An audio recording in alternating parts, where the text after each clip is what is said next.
Avez-vous déjà bouturé de la vigne et connaissez-vous la méthode du bouturage de bourgeons? Cette méthode va vous faire gagner de l'argent et du temps, je vous montre. Vous l'aurez remarqué, pendant la belle saison, la plante forme de longues tiges composées de vrilles qui s'agrippent à tout support.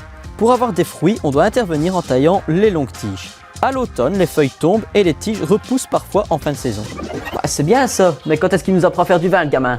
Nous arrivons au printemps, mais avant de pratiquer la taille, on peut en profiter pour la bouturer. Et pour ce faire, vous aurez besoin du sécateur. Mais avant toute chose, vérifiez bien que votre plante soit en très bonne santé. Ne choisissez pas des tiges trop fines, privilégiez plutôt des longues tiges bien épaisses, vous aurez un meilleur résultat. Cela ressemble fort à des boutures à bois sec, sauf que au lieu d'en avoir une ou deux, vous en aurez des dizaines à partir de ceci. Vous pouvez observer tout le long de la branche plusieurs bourgeons. Ces bourgeons sont aussi appelés œils. Et ce sont eux qui nous intéressent. Pas besoin d'une certaine hauteur de bouture. Vous coupez 1 cm en dessous d'un bourgeon et 1 cm au-dessus du bourgeon et vous avez votre bouture. Si ça continue, il n'y aura plus besoin de plante pour faire des boutures.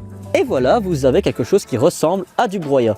Et si Simone voit ça, un coup de ramassette et hop, plus de bouture. Il faut maintenant préparer de quoi les repiquer. Pour ça, je choisis un pot assez grand qui va pouvoir accueillir tous les fragments. Je choisis un terreau semi-bouturage auquel est ajouté du sable pour avoir une bonne oxygénation et un bon drainage. Le sol doit être très drainant pour que l'eau puisse s'évacuer très facilement et vous placez le terreau au ras du pot.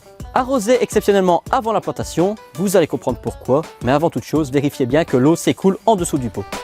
Vous l'avez remarqué, le terreau s'est tassé, je vais devoir en rajouter pour revenir à la surface. La différence avec les autres boutures, c'est que celle-ci se place à l'horizontale et pour les maintenir, j'ai la solution. On va utiliser du fil d'aluminium. Et ça y est, voilà qui se prend pour MacGyver maintenant. Je place les boutures couchées avec le bourgeon dirigé vers le haut.